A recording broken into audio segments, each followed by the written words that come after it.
Welcome back to Star or Shovelware, my name's Luke, and for those of you that have been watching the channel for a while now, you'll know of my frequent attempts to highlight issues with the Switch eShop. I'm sure that many of you have spent countless hours scrolling through its listings trying to find a non-AAA title which looks even remotely decent, and as the title of this video suggests, the Switch eShop is basically a cesspit and a dumping ground for games of extreme dubious quality and all manner of shovelware shite. But let's start by clarifying what a cesspit is. Otherwise known as a cesspool or soak pit, is essentially an enclosed tank or container which collects and stores sewage, often human excrement, which isn't treated in any way. And in a similar manner, the Switch eShop collects developers' excrement in the form of shitty games, and Nintendo fails to treat this issue.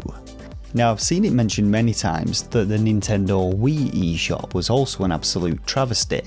but that's been and gone and there's nothing we can do about it. However, many people seem resigned to let the Switch eShop suffer the same fate, accepting that this is just the status quo. But the truth is we could do something about it, and so could Nintendo. It's a sad state of affairs when, as customers, we've come to expect that in order to find a decent game we have to wade through a torrent of terrible ones, and even then we still might not get what we pay for. Now you may be thinking, why does any of this matter anyway? I only bought a Switch for Nintendo first party games, and I can easily distinguish between a good and a bad game from its description and screenshots. Well, there are a couple of reasons really. Firstly, one factor which contributed majorly to the video game crash of 1983 was the oversaturation of the video game market with game consoles and games, again most of which were of very poor quality. Ironically, Nintendo played a huge part in its recovery with the release of the NES, and while I can't see us having another video game crash of the same magnitude due to there being no real cost involved in producing digital products, it still stands to reason that we could see some sort of recession due to a lack of customer confidence in the products we're buying. Secondly, and more importantly, the video game industry is already quite difficult to tap into, especially as a solo developer. And imagine developing a fantastic game, managing to get it onto a platform like the Switch, only to have it get lost amongst 1,000 terrible titles. Or even worse, not even getting the opportunity to get your title published on the Switch due to it being deemed not the type of game we're looking for by Nintendo, and then seeing some of the other shite that's managed to get on there. I know that if I were a dev I'd find either scenario extremely disheartening, but this is the reality that many smaller devs are facing. So what is the root cause of the current state of affairs? Well, of course at its heart Nintendo were to blame, but it's questionable as to whether they actually intended things to play out like this. I believe that in an effort to encourage a more diverse range of titles and provide a route into the industry for budding developers to get noticed, they relaxed the criteria for getting published on their platforms. But this may have inadvertently opened the floodgates for every man and his dog to publish the wares, and indeed, from what I've heard and seen, if you've already established yourself as a publisher on other platforms, you'll have a much easier time getting your games published on the Switch. On the flip side, the cynic in me believes that Nintendo are just greedy money-grabbing bastards who have simply done this to push more games at customers, and if reports are to be believed, they receive around a 30% cut of all game sales, but it's up to you to decide the motives on this one.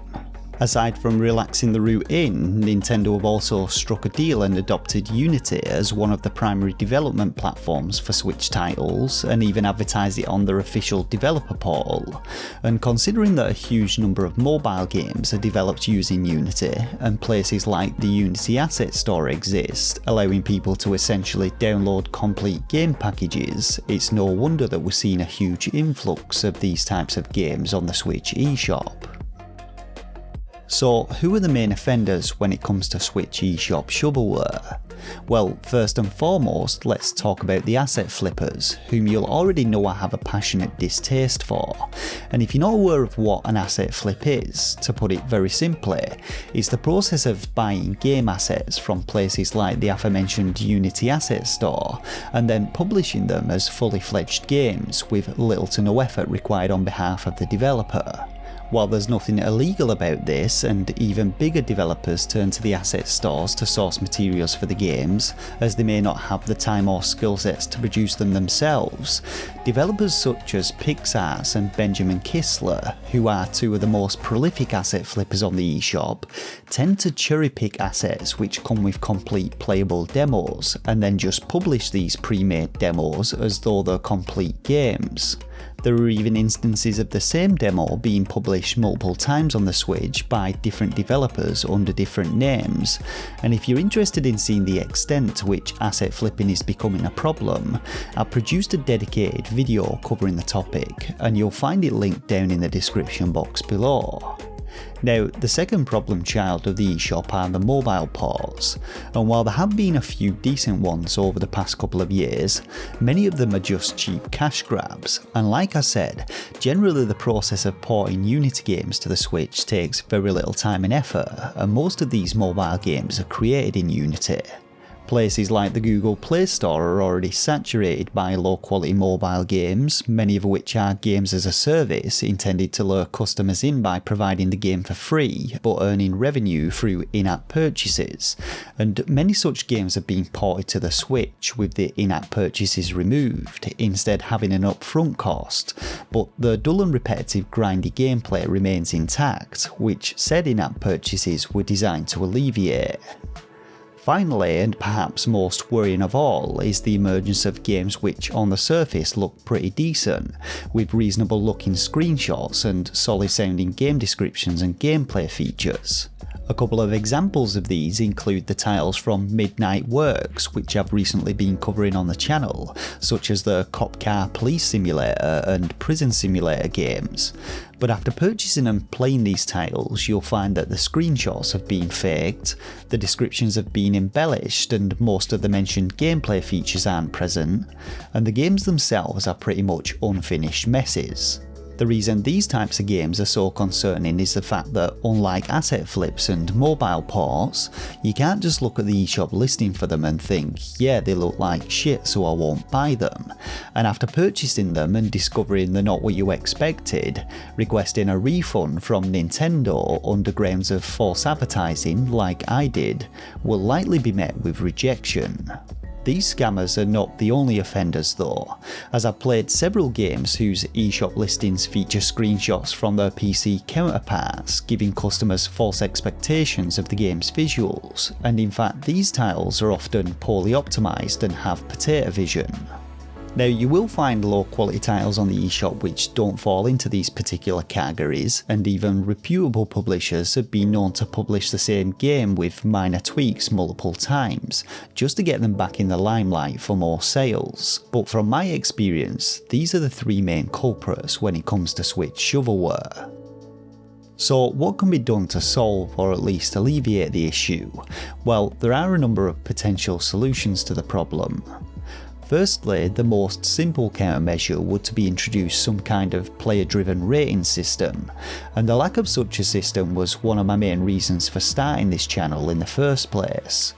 Of course, as we've seen with sites such as Metacritic, Steam and the Google Play Store, these kinds of systems are open for exploitation, with developers able to pay for good ratings and games open to review bombing from unhappy gamers. But in my mind it's better than nothing, and Nintendo could take steps to prevent these kind of things by ensuring only people who have legitimately purchased the game could leave a rating, and only after they've played it for a certain amount of time. The second solution would be for Nintendo themselves to take action and stop the games getting onto the eShop in the first place. Being a multi-billion-dollar company, it wouldn't take much for them to dip into their deep pockets and establish some kind of quality assurance team to test each game before it gets accepted onto the eShop. And I can tell you that after spending just 5 minutes playing some of these titles, you can tell that they're absolute trash. Customers expect a certain level of quality from Nintendo first-party products, so why shouldn't they expect it from all of the games that Nintendo facilitate the sale of? Now, the third potential solution requires another slight amendment to how the eShop functions, and God knows that thing needs a complete overhaul, but that's another video entirely.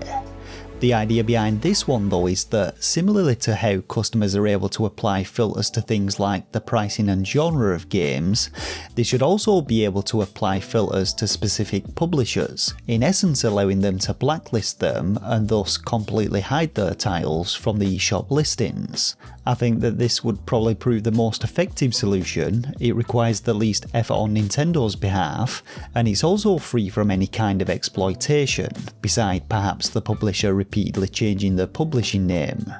The final and most drastic course of action would be for Nintendo to simply close the floodgates and reinstate strict publishing policies, whereby only reputable developers and publishers who have a track record of producing and publishing high quality games are allowed to publish on the platform.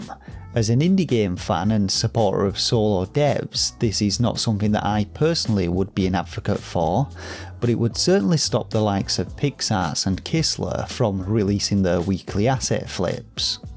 Now, the intent of this video has been to draw some attention to the issues that we as customers are facing on the eShop, some of the key causes of these issues, and some of the potential solutions that Nintendo could easily implement to alleviate them.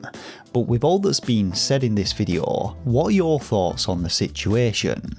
Are you someone that only buys Nintendo first party titles and don't view what's happening as being a problem at all? Have you as a customer had first-hand experience of trawling through the eShop and buying and playing one of these subpar titles? Or are you a solo dev who struggled with getting your game published? And have any of you ever actually had a refund accepted by Nintendo? I'd love to hear your thoughts and opinions down in the comments section below, as well as any other potential solutions to the problem.